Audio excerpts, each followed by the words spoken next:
ni village natal. Quand tu retournes au village où tous tes ancêtres sont nés, ne revois pas d'un œil volage ces endroits presque abandonnés.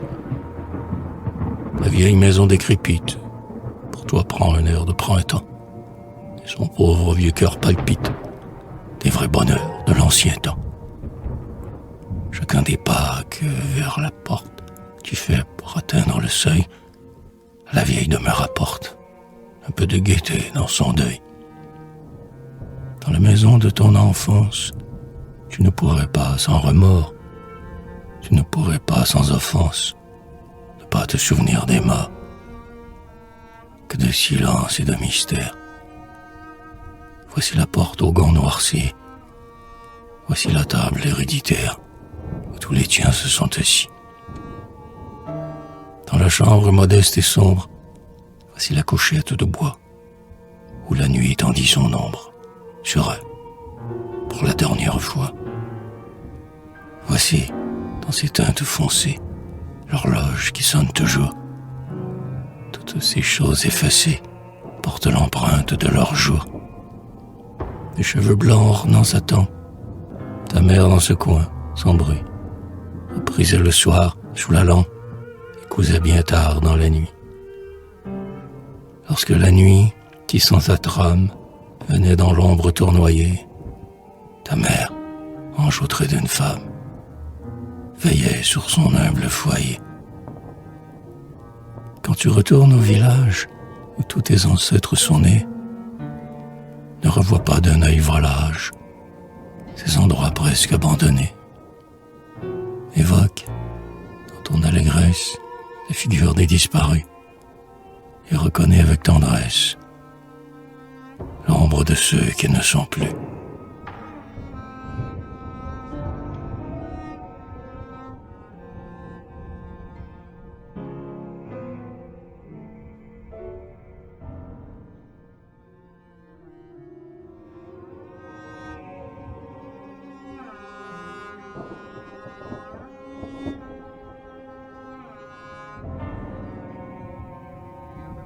Souvenirs.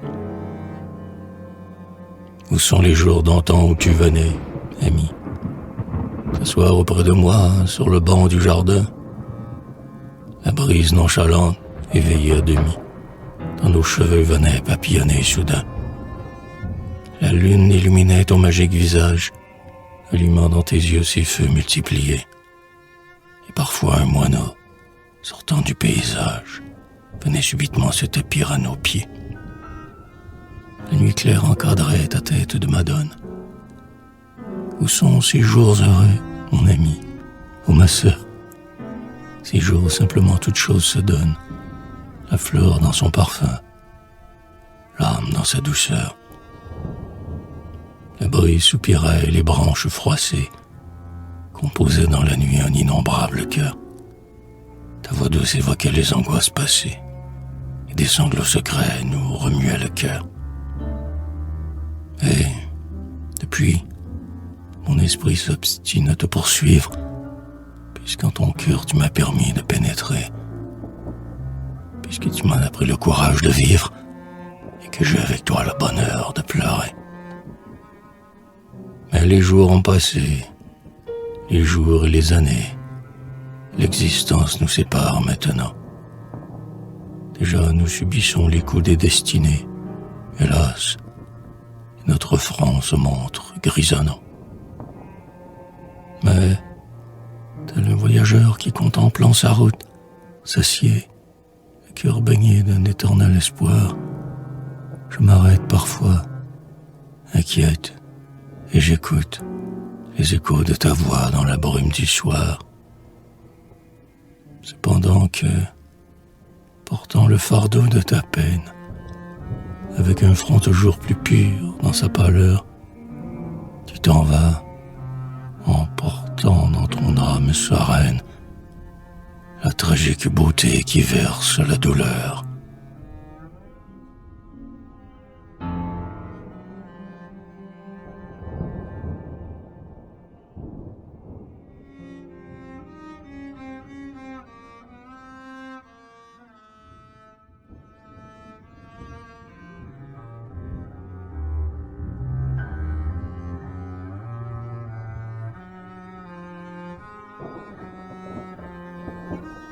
prières du soir en Gaspésie. Les derniers feux d'un jour vibrant allaient s'éteindre sur les crêtes des monts aux ravins escarpés. La nuit tombante sur les capes noires venait d'atteindre les bois secrets, épais d'ombre et de pins crispés. La marée pendue, immense sur la plage, semait par toute l'odeur âcre du ciel amer. La cloche lentement tintait dans le village, et le vent égrenait l'angélus sur la mer. Le soir enveloppait les maisons solitaires, dont le feu tremblotant brillait sur les galets. Dans la brume sombraient les vaisseaux et les terres. Un pêcheur en chantant relevait ses filets. Sur un rocher rigide où le flot vient s'abattre, une croix ancienne aux bois lourds et fondus, tremblante, martelée, lasse de combattre, laissait voir vaguement ses grands bras éperdus.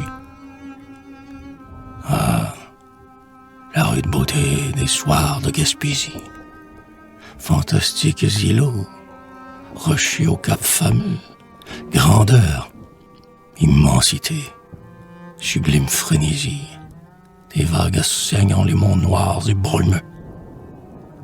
Ah, que je me souviens de vous, soir de jeunesse, soir de vent furieux, d'écume, de remous, soir de ténèbres, de tempête et de rudesse, et de flots infinis chantant autour de nous.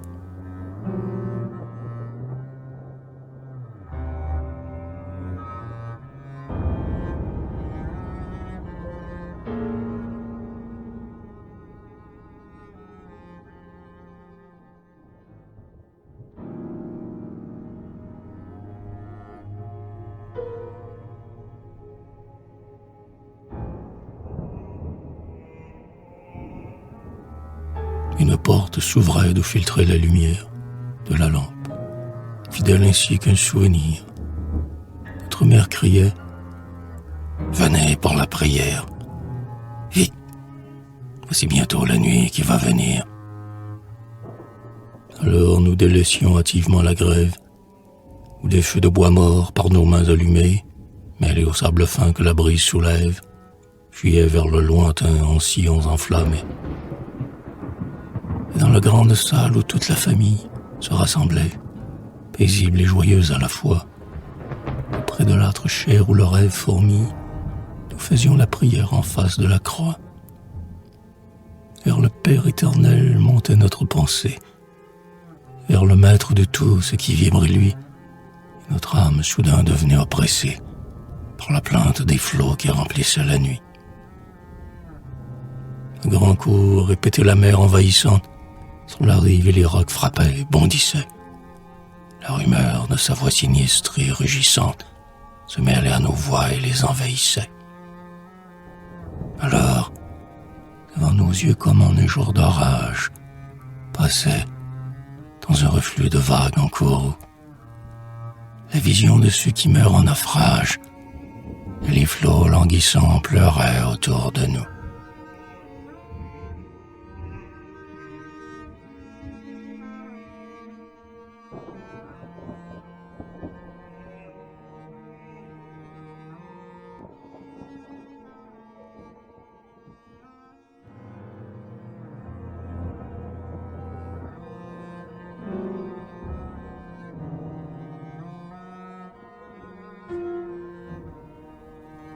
Avant de terminer notre sainte supplique, avant d'aller dormir au fond des lits sereins, notre mère, entendant gémir la nuit tragique, disait pieusement « Prions pour les marins. La lampe des maisons, sœur des plaines fécondes, comme un phare divin brille sur les hauteurs. Que votre œil bienfaisant brille ainsi sur les ondes, ô mon Dieu. Protégez tous les navigateurs. Que le vent soit léger, que la brise soit belle, qu'ils entendent chanter les sirènes en chœur, que le sillon jamais ne soit dur aux rebelles, aux beaux rêves qu'ils ont dans le fond de leur cœur.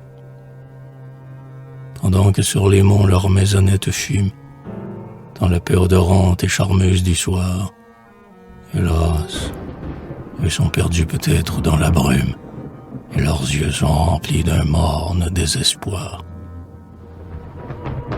Ils rêvent de leur âtre où les bûches flamboient, de leur table avec femmes et marmots autour. Que leur âme, Seigneur, retrouve cette joie. Ramenez-les vers ceux qui gâtent leur retour. C'est ainsi que, prenant pitié de leur détresse, nous implorions le ciel, main jointe, à genoux. Pour ceux qui sont en proie à la vague traîtresse, et les flots en furie hurlaient autour de nous.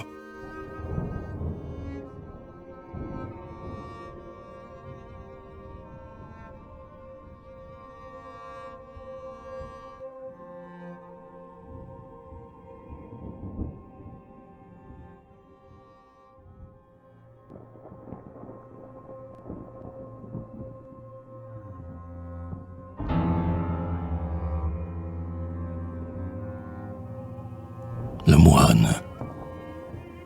Quel beau jour nous avait conduits chez vous, ô moine. Un vent plein de parfums, un ciel plein de frissons, des bosquets colorés fourmillant de chansons, du soleil mordant qui dorait les avoines.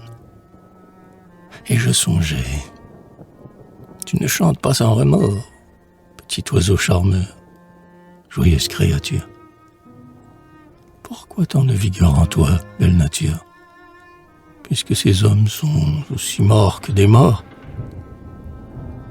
Pourquoi brille ainsi, soleil? Pourquoi, colline, étalée devant eux tes ors et tes parfums? Puisque tous les désirs de leur cœur sont défunts, et que de tout rayon leur âme est orpheline. Pourquoi tant de splendeur et tant de floraison? Pourquoi du jour au fond de jardin sans atteinte? Pourquoi de la lumière aux prunelles éteintes? Et pourquoi des concerts au seuil d'une prison? Ah, qu'allais-je penser, moine? Qu'allais-je dire? Dieu me pardonne, ô saints, ces injustes affronts. Je ne connaissais pas le calme de vos fronts. Je n'avais pas vu naître votre sourire. J'ignorais que, coulant de vos lèvres de miel, les mots ont une source où jaillit la lumière. J'ignorais que lorsqu'on vous a vu en prière, moine, on ne peut plus jamais douter du ciel. Je connais maintenant le sublime mystère qui vous retient joyeux dans l'ombre des couvents.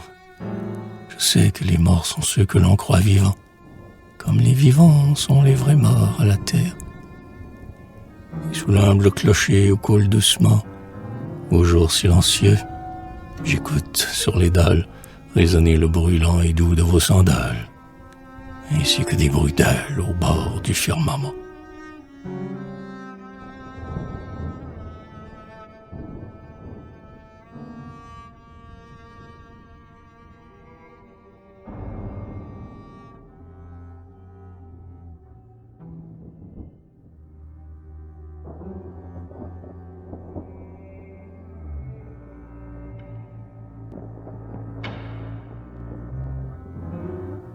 Je me souviens des jours, gâte et blonde, tu jouais avec nous et dansais à la ronde, dans un frémissement de joie et de chansons.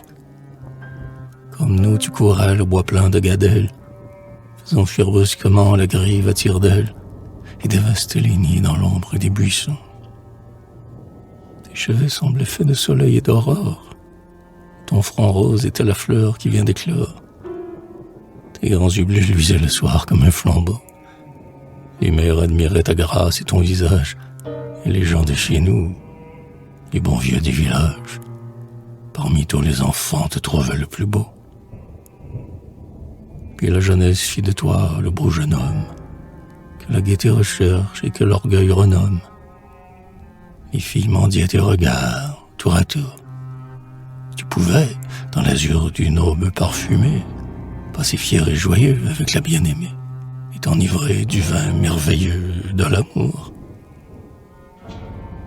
Mais, comme l'aigle épris des montagnes sublimes, ton esprit ne veut pas redescendre des cimes. Les célestes sentiers ont captivé tes pas. Ton cœur était de ceux que l'infini réclame, Ton œil visait plus haut que le monde, et ton âme entendait des appels que nous n'entendions pas. Dans l'étroite cellule où glisse ton quart d'heure, tu médites, fervent, ne songeant plus à l'heure où tu riais, joyeux enfant, à la maison. De ton rêve divin, rien ne peut te distraire. Ta pensée élargit ses ailes de prière, et ton amour pour nous s'exhale en oraison.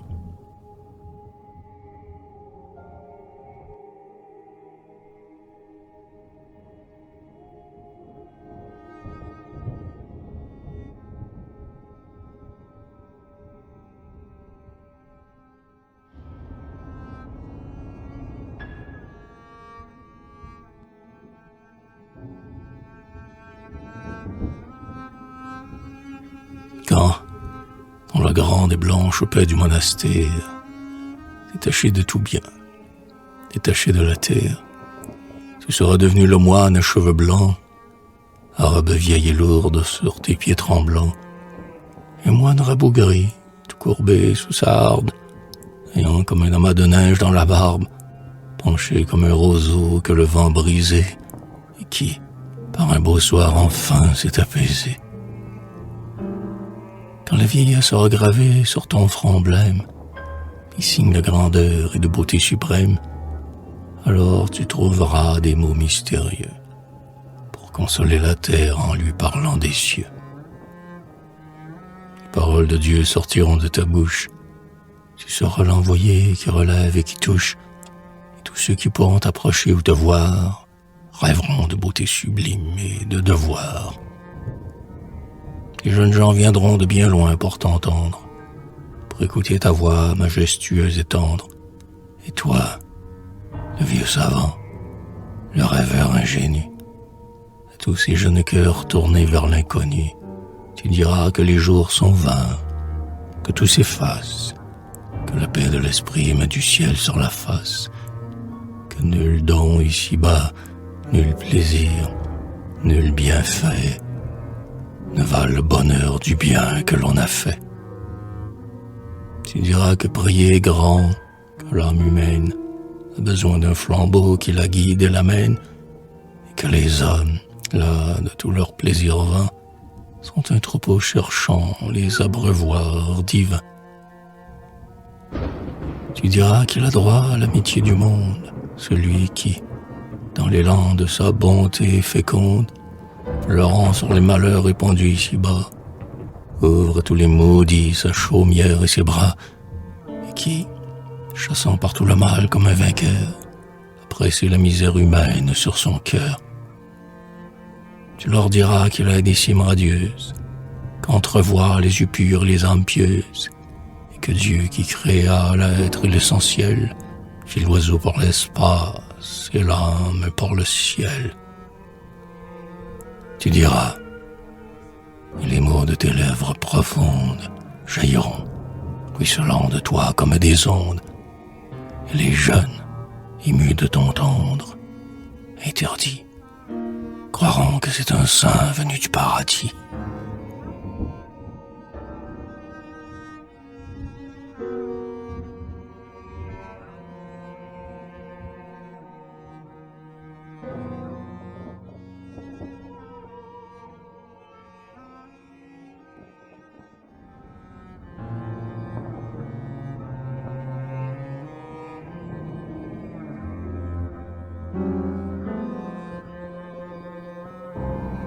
Sois mort pour nous et vis pour Dieu, le bien suprême.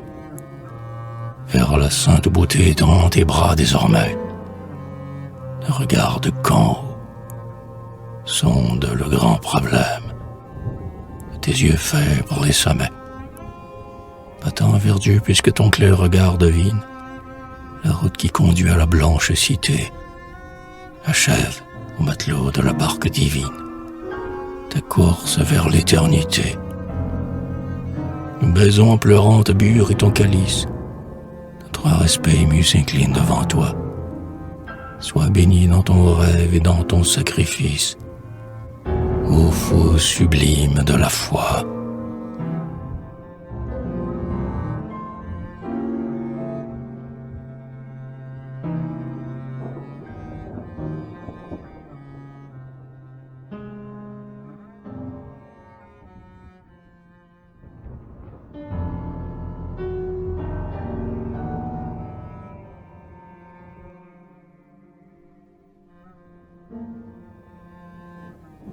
joueur d'orgue.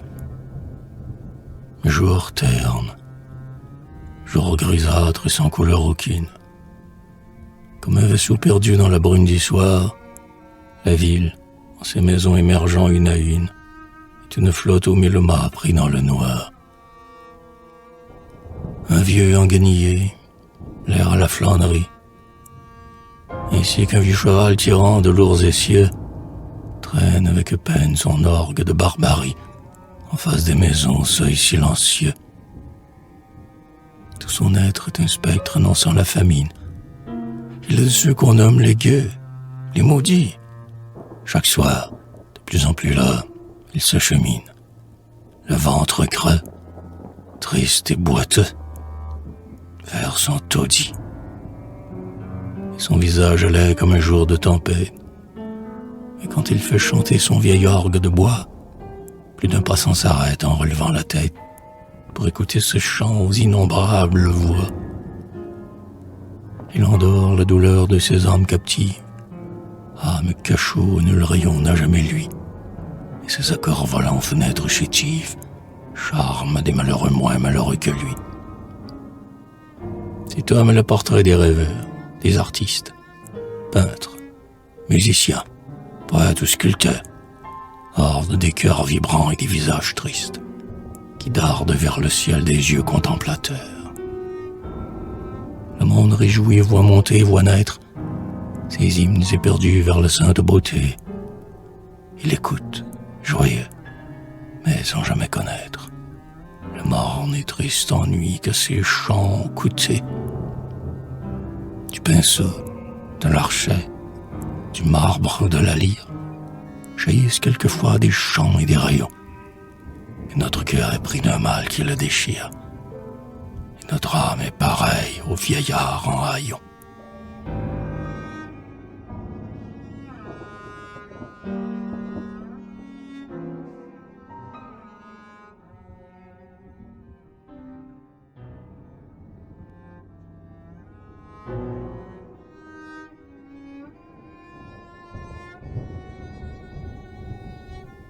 Le haut du jour. Honneur à toi, splendeur humaine. Béni soit le sol enchanté, la nature en fleurs bramène, le souffle brûlant de l'été. Au loin, le regard voit s'étendre la mer des blés dominateurs. Le feuillage est épais et tendre, midi chante sur les hauteurs. Voici le midi de ta vie. Voici pour toi le haut du jour. Ô mon âme, sois-en ravi. Chante la patrie et l'amour. La sève ardente va renaître. C'est l'heure où croissent les moissons. Reprends ton luth et fais-en naître des chants et des frissons. Les heures sont vives et brèves. Un beau jour est bientôt fini. Mène le troupeau de tes rêves dans les plaines de l'infini. Vois tous les troupeaux de la terre s'en aller vers un abreuvoir. Bois la source du mystère, l'eau d'idéal et de savoir. Avant que le jour ne se pâme au bras noir de l'obscurité, mène tes rêves, ô mon âme, paître l'herbe de la beauté. Monte la côte ardue, espère trouver le puits providentiel. Mène tes troupeaux vers le Père, le maître des granges du ciel.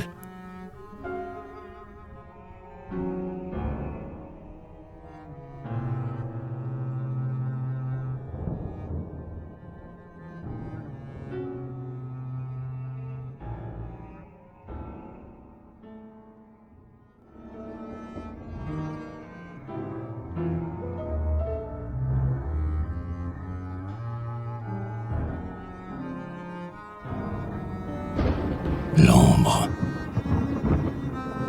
Le vent du nord abat la tremblotante feuille qui s'attardait encore au saule du jardin.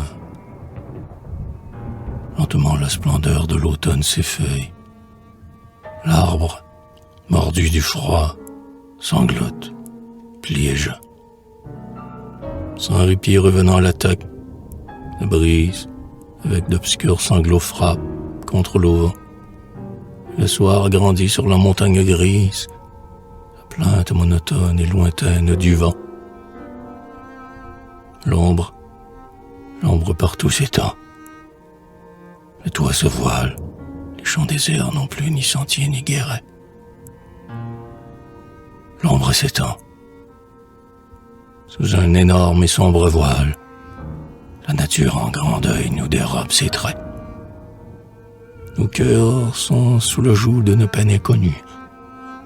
Nous sentons malgré nous un intime frisson d'entendre d'une branche inextricable et nue le rossignol chanter sa dernière chanson.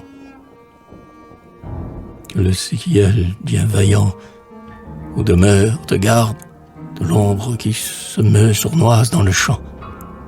La lumière est l'œil pur de Dieu qui nous regarde, et l'ombre est le regard sinistre du méchant. L'esprit du mal se cache auprès de nous et rampe, verrouillons notre porte ainsi qu'une prison. Que ton feu vigilant veille sur nous, ô lampe, car l'ombre traître rôde autour de la maison.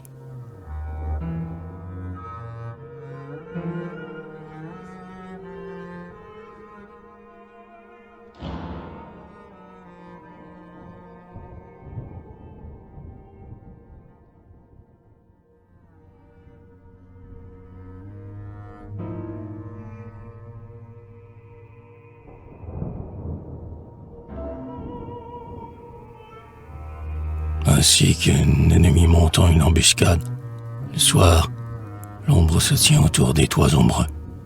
Et, lançons dans la nuit sa folle cavalcade, elle ébauche sans bruit des projets ténébreux. Elle va, vient, s'étend, glisse comme un reptile, encercle la maison de son bras menaçant. Elle grossit, devient de plus en plus hostile. Sur la paix du foyer, son dur regard descend. Près de l'âtre, ils sont tous réunis en silence. Le père, les enfants, les pétris de fraîcheur. La mère, ange guidant tout avec vigilance, et le vieux dont le front resplendit de blancheur. Le vieillard, tout à coup, se recueille et tressaille. L'ombre, connaissant les secrets de l'au-delà, a décrété qu'il faut que l'un d'entre eux s'en aille, et, le choisissant, dit « Ce sera celui-là. » Alors, un grand frisson passe sur la demeure. Les enfants, inquiets, se regardent entre eux. Ils ont tous pressenti qu'il faut que quelqu'un meure. Leur cœur est opprimé par un mal douloureux.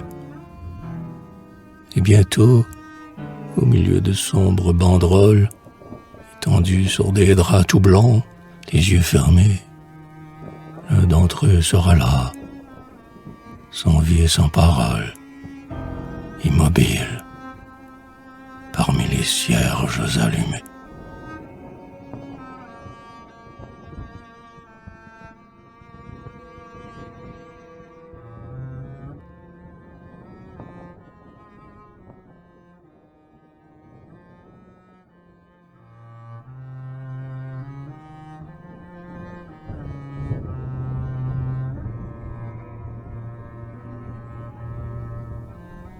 Ô nef de la pensée, ô bienfaisant ami, bateau phare que Dieu mit sur le fleuve humain, attache notre rêve à ta voile affermie et montre-nous ailleurs un moins rude chemin. L'ombre du soir descend sur la plaine assiégée, la nature s'endort dans un morne sommeil. Il fait noir. La maison, par la nuit submergée, appelle avec ardeur le retour du soleil. Il fait noir. Ô pensée, appareille tes voiles.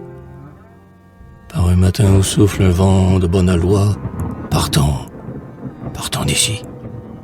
Montons jusqu'aux étoiles. Fuyons pour ne plus voir l'ombre pleine d'effroi. cherchons sous d'autres cieux et sur d'autres rivages la terre que féconde un éternel été. Et jusqu'en l'insondable gouffre des nuages, cherchons les lieux où vit la suprême clarté. Sur tes ailes d'azur, aux magiques pensées, nous pouvons, en fuyant vers de plus clairs séjours, oublier l'ombre dont notre âme est oppressée, oublier la laideur et la fuite des jours. Nous pouvons oublier que l'aube poursuivie sans cesse échappe à notre désir palpitant, oublier que rapide et fragile est la vie, et que la mort, dans l'ombre, est là qui nous attend.